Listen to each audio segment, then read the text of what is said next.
una idea de si una persona se puede volver un asesino en serie? Eh, Aquí hago ya es más de carácter personal, eh, como había mencionado en parte de mi currículum en cuanto a que participé en lo que es el Hospital de las Emociones,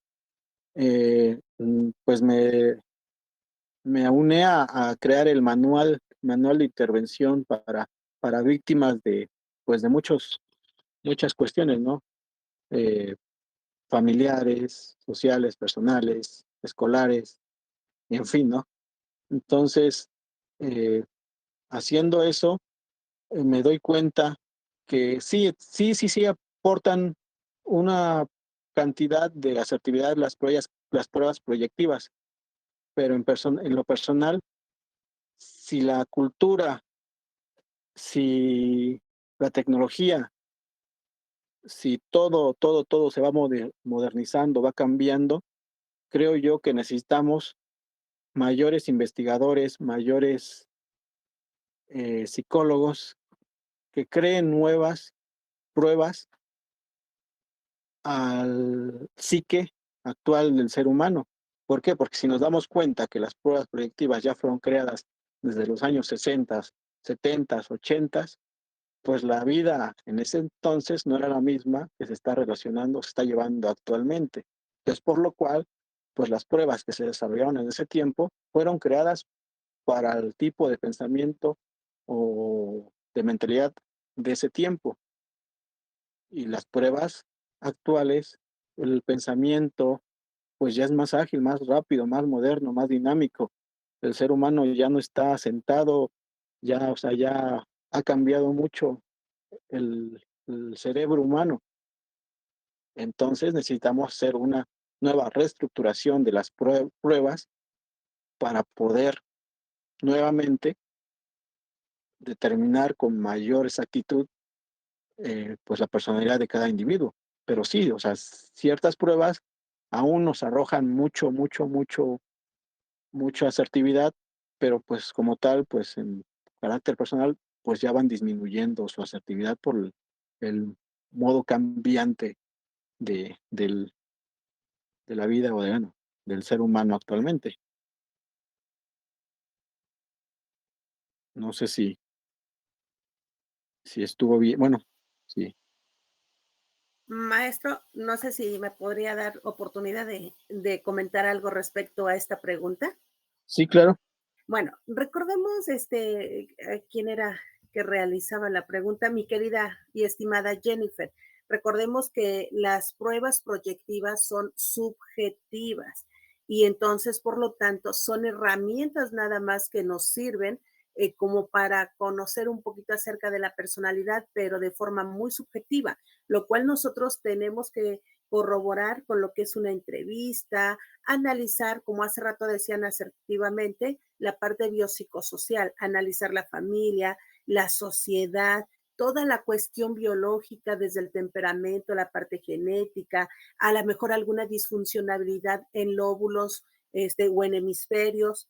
Todo eso tenemos que analizar, incluso se tiene que analizar todos los factores de riesgo que se tienen, lo que antes se le conocía como peligrosidad, ¿no? Antes se le conocía como peligrosidad. Entonces tendríamos que analizar todos esos factores para poder determinar. Las pruebas solamente son una herramienta que tenemos y son subjetivas. Muchas gracias, doctor.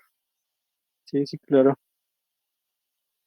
Sí, en ese aspecto, pues sí, como cualquier instrumento es nada más de apoyo, pero pues no nada más es individual.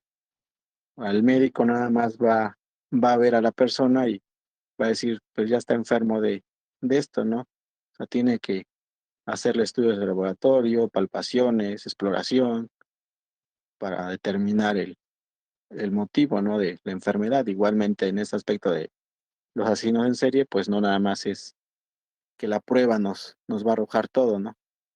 Hay muchísimo más que se tiene que hacer y como les mencionaba, no nada más es la psicología la que determine. Por eso existe, pues, el consenso multidisciplinario que se debe utilizar, que llevándolo desde el aspecto criminológico, psicológico, sociológico, trabajo social, se me estaba yendo por ahí. Entonces, todos estos en conjunto, pues ya nos van a determinar o nos van a llevar a la verdad de lo que nosotros estamos queriendo saber. Entonces, prosigamos para terminar en cuanto a la personalidad. eh, pues en el quinto punto tenemos lo que es el entorno de origen aversivo. Pues la gran cantidad, si no es que prácticamente todos los asesinos en serie, pues provienen de familias o entornos pues que ya están destruidos, desestructurados, niveles de violencia como tal vez no violencia hacia ellos, ¿no?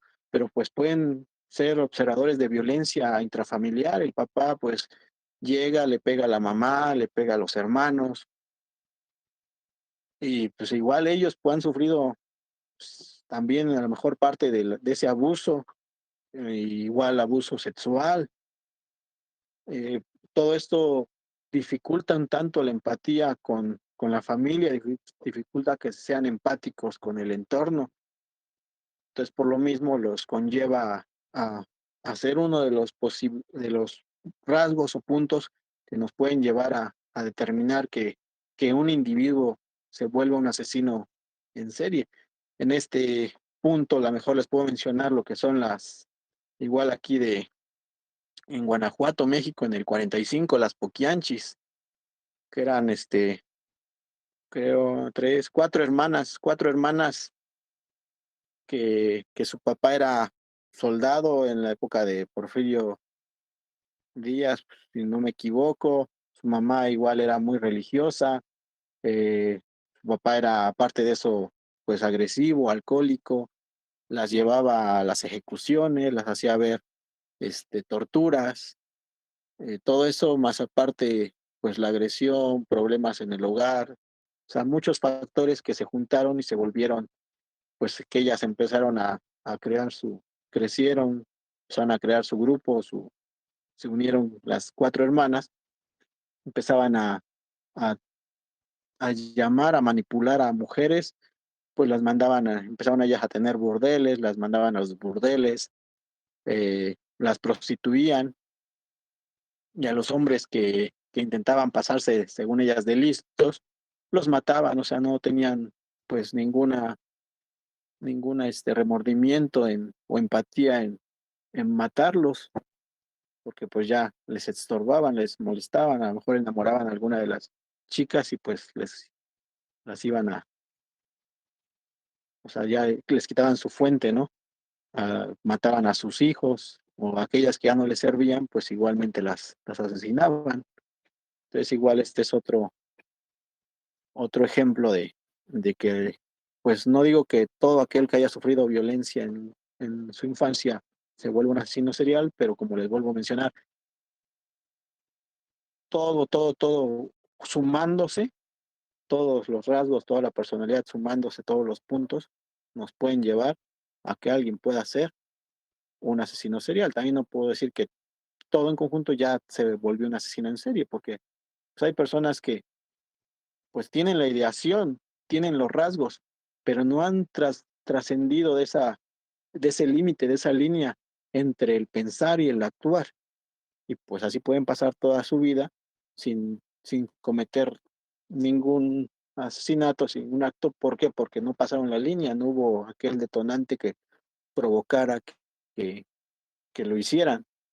Igualmente, pues la falta de aquí en nuestro país de cierto departamento eh, gubernamental que se dedique a, a- pues a investigar muchos asesinatos, homicidios, ¿no? Como lo existe en otros países como Estados Unidos, que hay un área especial que se dedica a cazar, a investigar. Actualmente, pues, hasta apenas que se desarrolló desviando un poco el área de feminicidio, que antes era un homicidio y se calificaba como homicidio. Actualmente, pues, ya se logró legislar para que hubiera una nueva vertiente que marcara la línea entre un homicidio y un feminicidio y pudiera tipificarse como tal. Entonces, igual así nos pasa con los asesinatos, asesinos en serie.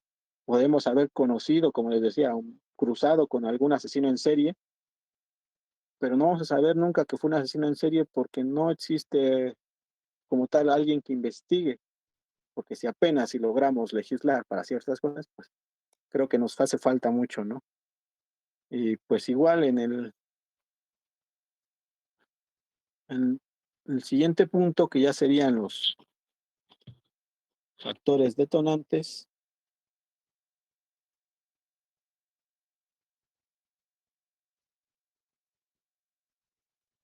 factores detonantes, podemos aquí en este aspecto mencionar a lo que es igual otro investigador que es Scrapek, igual en 1997, él nos describe detalladamente entrevistas que él realizó a 5 asesinos en serie que están encarcelados en los Estados Unidos y esto le contaron o le contaban y se expresaban de diferentes maneras, pero a la vez hubo unas que fueron muy parecidas que ellos le decían que era lo que los motivaba a cometer los actos, ¿no? Ellos al describir cada uno de sus crímenes, eh, pues hablaban de las cosas que ellos cometían, que eran a lo mejor para muchos muy atroces, muy feas, de cómo torturaban, cómo a lo mejor desmembraban, pero ellos lo veían con naturalidad, ellos no se inmutaban por narrar el hecho, ni siquiera la mayoría de los asesinos, ni siquiera al tiempo de morir o recibir sentencia, pues no sienten ningún remordimiento o de pedir disculpas, perdón, sino al contrario, ellos se sienten tranquilos, normales. Ellos, eh, los factores que más le mencionaron estos 5 asesinos fue que ellos realizaban los actos autojustificándose, o sea, ellos se justificaban el por qué lo hacían. Ellos creían que lo estaban haciendo por algo normal. También le mencionaron que ellos, al realizar estos actos de asesinar, ellos sentían poder, sentían control sobre sus víctimas. Era una satisfacción que a ellos les llenaba, obviamente momentáneamente, pero ellos se sentían plenos en ese momento de tener el poder, el control de la víctima. Por lo cual, el tercer punto era sentirse vivos. Ellos se sentían plenos, creían que haciendo eso ellos eran ellos mismos, que no les faltaba nada. Y pues como tal, también mencionaron que o sea, tenían patrones organizados y desorganizados. Estos patrones pues igual están relacionados con los asesinos en serie. Igual, pues como decíamos, muchos tienen un área de confort, muchos se desplazan, pero pues son similitudes que hay entre asesinos. Dentro de los factores detonantes podemos ver a los llamados asesinos videntes. Aunque son mínimos, pero sí existen una cantidad de asesinos en serie que, que su mente está motivada por alucinaciones, por voces en la cabeza. Esto quiere decir que ellos creen que alguien les habla y los alienta a cometer ciertos actos. Este tipo de asesinos pretende que cuando son aprendidos, son atrapados, son encarcelados, pues obviamente su parte defensora ocupan esta parte para poder ser exculpados, para poder argumentar que sufren de locura. Un ejemplo de esto podríamos decir que Albert Fish, un asesino igual en serie que mató y abusó a más de 100 niños, igual tuvo sospechas de haber matado otras 100 personas, y él argumentó cuando en su detención y en su entrevista que él era impulsado por Juan el Apóstol, que él era el que lo mandaba a cometer este tipo de actos. Otro, bueno, el siguiente punto eh, es el misionero, igual también llamados asesinos apostólicos. Creen que sus actos están justificados y toda vez que ellos se deshacen de cierto tipo de personas indeseables, ellos creen que ellos están en este mundo por un motivo, y ellos en su mente, pues ahora sí que escogen el motivo, ¿no? La mayoría de estos asesinos misioneros podremos poner que matan prostitutas, ciertos grupos étnicos, vagabundos, homosexuales, gente bueno, como grupos étnicos, gente de color, pues no sé, raza, ¿no? Y ellos creen que realizando esto están limpiando a la sociedad, están haciéndole un favor a la sociedad. ¿Por qué? Porque, bueno, esto está relacionado diferente de otro tipo, que son porque sus motivaciones no son sexuales, simplemente lo hacen para ellos limpiar, purgar de cierto tipo de personas. Un ejemplo es Gary Ridgway, igual estadounidense. Él era un ex marín, igual fue apodado el asesino de Green River. Este asesino secuestraba y mataba principalmente a prostitutas. Este asesino en serie viajaba en las autopistas y mataba a mujeres prostitutas. Esto como factor fue debido a que su padre era un camionero, su madre era una mujer de hogar, igualmente católica, que lo golpeaba, y su papá cada vez que regresaba de viaje, pues se la pasaba quejándose de las prostitutas que veía, porque ellos, en cuanto a la religión que profesaban, pues eso estaba mal. Entonces él creció escuchando eso en su mente, que lo orilló, que cuando creció, el factor detonante para él fue limpiar a la sociedad de las prostitutas.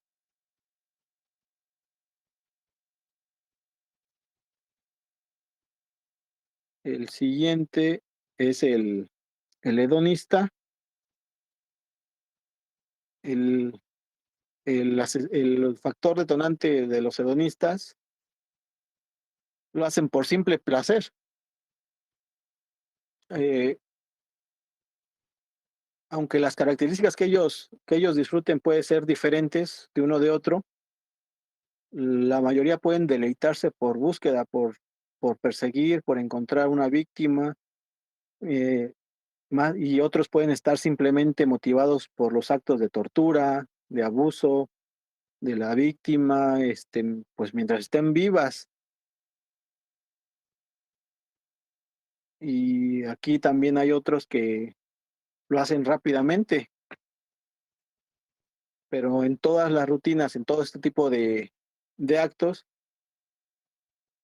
por lo regular se menciona que la mayoría de los hedonistas optan por la necrofilia o el canibalismo, y tienen muy marcados los rasgos sexuales en este tipo de crímenes. Un ejemplo, bueno, un ejemplo que puedo mencionarles y que ya hemos mencionado anteriormente es el de Jeffrey Dahmer, que igual también conocido como el caníbal de Milwaukee. Esta persona o este asesino en serie, pues tenía rasgos hedonistas detonantes. ¿Por qué? Porque él lo que hacía, bueno, aparte de donantes, tenía de misionero, pero él al asesinar, él, como les mencionaba, él quería tener a las personas todavía junto con él, entonces lo que hacía era tratar de mantenerlas vivas lo más que podía. Y aún así, si pues no aguantaban, se les llegaba a morir, tenía relaciones con sus cuerpos y aún así transgredía el canibalismo, mantenía a sus osamentas o cargaba con sus osamentas a su trabajo, las mantenía en su casillero. ¿Por qué? Porque él en la infancia sufrió el abandono de, como les mencionaba, de su madre, de su padre, y él vivió solo. Entonces, pues esto de cargar con la osamenta el cráneo de su víctima hasta su trabajo era, ¿por qué? Porque él no quería estar solo, no sentirse solo. Por eso él fue motivado por tratar de tener vivas a las personas junto con él, para no sentirse desplazado ni solo. Y pues la mayoría de los asesinos en serie, que pues digamos son los más comunes, son aquellos que buscan el poder y el control. Pues a ellos los motiva a obtener al matar cierto control sobre sus víctimas. Estos asesinos algunas de las veces fueron maltratados de niños, se sienten increíblemente impotentes y a menudo satisfacen en practicar, en platicar que están vinculadas con, con el, la víctima. Muchos asesinos de este tipo, pues, suelen abusar sexualmente de sus víctimas, pero están diferenciados de los hedonistas en que la violación o la violación hacia su víctima no es motivo de lujuria, sino simplemente es una forma de dominación sobre la víctima. Pues, claro ejemplo son aquellos que después de de haberlas asesinado, llegan a eyacular sobre la víctima, llegan a cometer violación con objetos. ¿Por qué? Porque ellos están, aún así, aunque estén muertas las víctimas, tienden a, a, pues a marcar el control, el dominio sobre la víctima. Eh, Igual un ejemplo que podemos decir es el de John Wayne Gacy, que igual, digamos, conocido como el payaso Pogo, él buscaba el dominio sobre su víctima, ya que la había atraído hacia él con trabajo, la llevaba a su zona de confort, las sometía, las ataba, las golpeaba, las manipulaba. O sea, él lo que él deseaba era tener el control sobre su víctima, sobre la persona. Entonces, digamos que son estos factores detonantes desde la infancia que hacen que un asesino en serial, más aparte los rasgos personales, los rasgos físicos, bueno, rasgos biopsicosociales, pues nos conlleven a convertirse en un asesino en serie. Un ejemplo nos dice Paz Velasco de la Fuente, que pues, el estresor que hace que crucen el umbral o crucen la línea son episodios que se producen a lo largo de la vida del posible asesino en serie. Puede ser desde una ruptura sentimental, la pérdida del trabajo, problemas económicos, la muerte de un familiar cercano, puede ser la muerte desde aquella persona que, que promovió la violencia contra él, y al morirse no hay ese lazo que lo siga manteniendo cuerdo. Violencia familiar, o sea, hay infinidad de cuestiones, nos dice Paz Velasco, que pueden detonar que una persona empiece a asesinar. Y esto debido a que son incapaces de afrontar pues determinados acontecimientos y por eso mismo inician con este tipo de actos. Eh, el siguiente punto que mencionaremos, ah, viendo el tiempo, sería la triada de McDonald. Eh, John Marshall McDonald fue un psiquiatra forense neozelandés.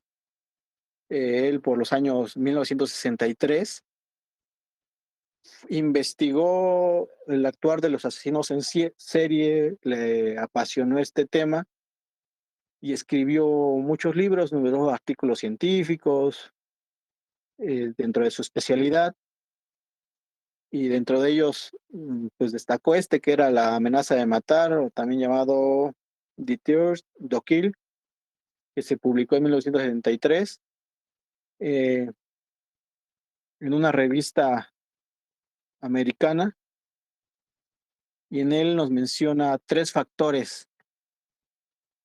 Por eso es llamado la tríada de McDonald's, de los factores que él menciona y que él ve como importantes, como aquello que puede procrear un asesino en serie, o que en la niñez puede conllevar a que alguien se vuelva un asesino en serie.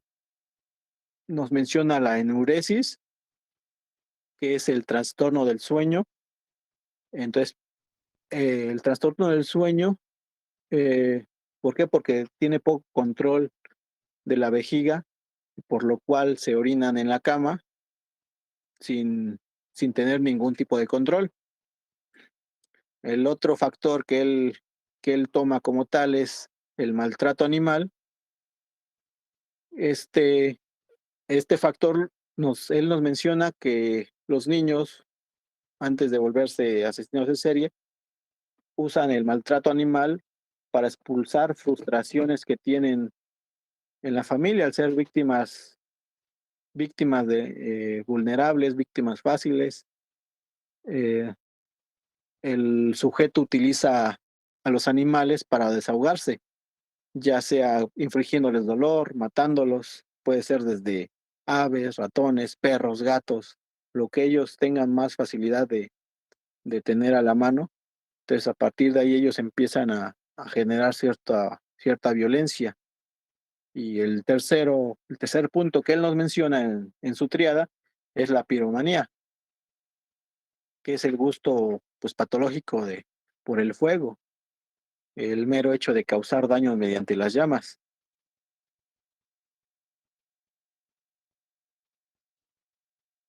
En cuanto a en cuanto a la enuresis, pues como les mencionaba, es el trastorno del sueño. Pues este se caracteriza por la incontinencia a edades tempranas. En cuestión psicológica, esto les puede generar desconfianza en la persona, y debido a que pues es algo que ellos intentan pero no pueden controlar, y esto les provoca ciertos problemas sociales, eh, más que nada por el miedo al rechazo en la escuela de sus amigos. Y es, digamos, por eso es de que cuando se quedan a dormir en casa de amigos, les llega a ocurrir el problema y ahí les genera cuestiones de bullying en las escuelas y problemas psicológicos.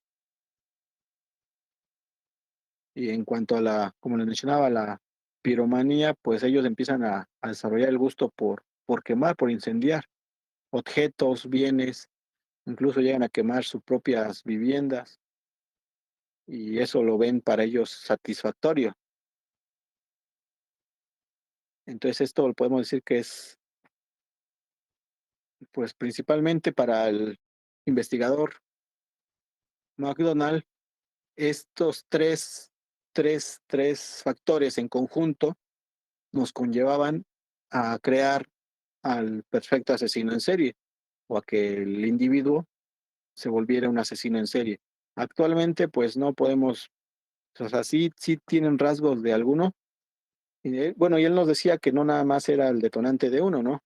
Que pues nada más la persona maltrata animales, pero las otras dos no están presentes, sino debe de haber más de dos de estos rasgos para que el individuo se vuelva un asesino en serie. También él nos marcaba el perfil del asesino en serie en la infancia, y que para él pues, tienen que cumplir ciertas características de personas que suelen estar pues mucho tiempo solas, que les condicionan sus relaciones sociales relaciones sociales, que los obligan a encerrarse en ellos mismos, Esto los conlleva, pues, a escuchar en ocasiones voces, alucinaciones por falta social, ya que el ser humano, pues, como sabemos, por naturaleza tiene que desarrollarse, que sociabilizar, y estos tienen a desarrollar cierta apatía en su perfil psicológico. Sus características que menciona McDonald en cuanto a la perfilación, nos dice que tienen problemas de socialización por ausencia de la misma en edades tempranas, desarrollan de la poca apatía y no afectiva por el poco cuidado o cariño que les han tenido de él o ella. Pues como no tienen acercamiento familiar de afectivo, pues desarrollan cierta apatía,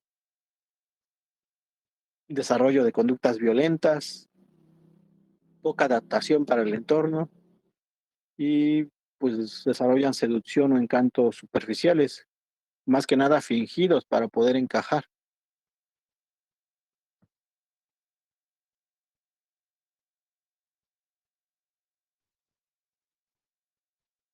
Y podemos tomar, pues ya por tiempo, quedan 10 minutos creo yo, podemos irnos a las conclusiones. Y aquí podemos decir que desde nuestra infancia, pues que son las etapas más importantes, si no es que la más importante del desarrollo cognitivo y de la personalidad. Según la psicología evolutiva, eso también lo extrapolamos a la infancia de los futuros asesinos seriales. Malos tratos en el ambiente familiar, violencia de género, como espectadores, problemas de sociabilización que pueden desarrollar conductas psicopáticas, bullying, entornos agresivos violentos. Todos estos factores condicionan el desarrollo psicológico de una persona y pueden hacer que desarrollen sociopatía, psicopatía en edades adultas y otras conductas delictivas.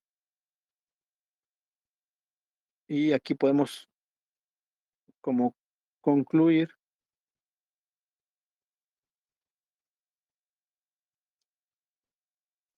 eh, las fases del nacimiento de un posible asesino en serie. Esto tomándolo de Rowley A. Shatman en el 98 al 2005 y Pincus en el 2003, podemos determinar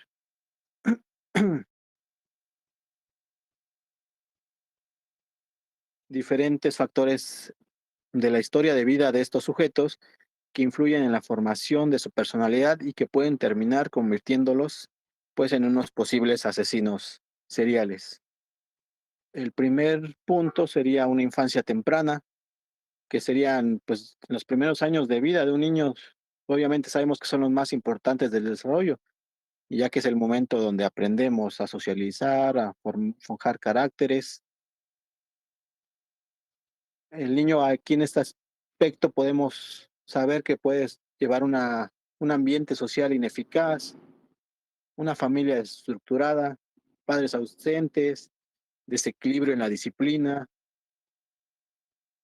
eh, retraimiento o eventos traumáticos. También igual puedo mencionar que puede ser víctima de abuso sexual, de malos tratos físicos, psicológicos o emocionales, como la falta de afecto, de atención y de cuidado, que son lo que dejan más secuelas en niños de 6 a 8 años. Pues ya que están estas condiciones que hacen que el niño llegue a elaborar distorsiones cognitivas, no tenga soporte y madurez emocional, tenga escasez de habilidades sociales y falta pues de disciplina, trastornos conductuales, ya entre los 8 y los 11 años, ya se desarrolla lo que es posible piromanía o bullying hacia otros niños para sacar su agresión, su violencia. En el número 2 es la preadolescencia y la adolescencia. Este va de los 8 a los 12 años aproximadamente, y la mayoría se vuelven ya solitarios, comienzan a llevar conductas de autoerotización, Esto a base de patrones, fantasías perversas del adolescente, la masturbación compulsiva, el consumo de pornografía y el posible voyerismo. Y esto dan paso a un posible sadomasoquismo, agresión sexual, ya las mutilaciones o la necrofilia. Y esto pues nos puede llevar a que tengan una correcta sexualización y relaciones interpersonales con chicas de su edad. Esta etapa es cuando empiezan a exteriorizar una serie de conductas que, que los observan las demás como raras o excéntricas, la crueldad animal, pequeños robos caseros, pequeños incendios que van desde fantasías hasta pues de violencia extrema y que pueden ir evolucionando a partir de la adolescencia y se pueden volver en secuestros, violaciones, asesinatos. Un ejemplo tenemos a Edmund Kemper, que sufrió falta de afecto materno toda su vida. A los 10 años su madre, que fue una mujer déspota, cruel, lo menospreciaba constantemente, lo desterró a vivir en el sótano. Tras su divorcio con su padre, pues ya fue un niño maltratado, tenía miedo a la ausencia de la madre. Entonces él empezó a agredir a sus hermanas, comenzó a destruir los juguetes, las muñecas de sus hermanas, mató al gato de la familia, lo enterró vivo y así o sea, lo sacaba, le cortó la cabeza y, y fue una infancia como tal que lo conllevó a tener cierto grado de agresividad. Ya en el número 3 que es nos aparece el periodo de ensayo, ya pasa la parte del adolescente y sus fantasías empiezan a evolucionar, a expresar ya una vida real mediante actos ya de ensayo, de prueba y error. Empieza a actuar tímidamente, empieza a intentar seducir a sus primeras víctimas, empieza a hacer pequeños hurtos, a empezar a toquetear a las mujeres o la figura que ellos crean que es su prueba, su patrón. Eh, ya en el número 4 y es cuando empiezan ya como tal a matar, ya no simplemente es una fantasía, sino ya transgredió la línea y ya empieza a realizar el primer homicidio. Pasando y realizando el primer homicidio, el, esta persona, este sujeto, pues ya va a empezar a tener cierto grado de satisfacción y va a evolucionar y va a seguir y a seguir y a seguir y como les mencionaba, pues son crímenes que no paran hasta que no son aprendidos o simplemente mueren. Entonces, como tal, pues podemos, podemos hacernos la pregunta de, ¿podremos lograr encontrar o podemos poder, más que nada, determinar qué persona se va a convertir un asesino en serie? Como sociedad podemos crear una reeducación familiar para que este tipo de sujetos no aparezcan en la sociedad. Entonces serían pues algunas interrogantes que tenemos como sociedad y como estudiosos de las ramas ramas afines de la psicología, criminología, trabajo social, psiquiatría, sociología. Podremos como tal lograr encontrar el por qué, porque la mayoría de lo que hemos hablado, la mayoría de lo que se lleva hasta el momento son hipótesis, son estudios apenas que podríamos decir que van apenas escalando y pues así como nosotros como especialistas en el ramo, en el campo, vamos evolucionando, vamos encontrando nuevas formas para determinar el por qué. También el asesino va evolucionando y va buscando nuevas formas de lograr cometer su acto. Pues Ya son prácticamente la hora. No sé si todavía hay alguna pregunta, una observación, y espero, pues, muchas gracias. Espero haya sido de su agrado esta ponencia y que les haya servido de algo. Eh, pues obviamente es un poquito más rebuscado porque hablamos de asesinos en serie y pues nos llevaría a una vida seguir ahondando en su pensar, pero pues poco a poco vamos a lograr el cometido. Maestra Erika. Pues muchísimas gracias, doctor. Nada más le comento aquí, hay Ángelo Martínez dice, ay, espérenme, se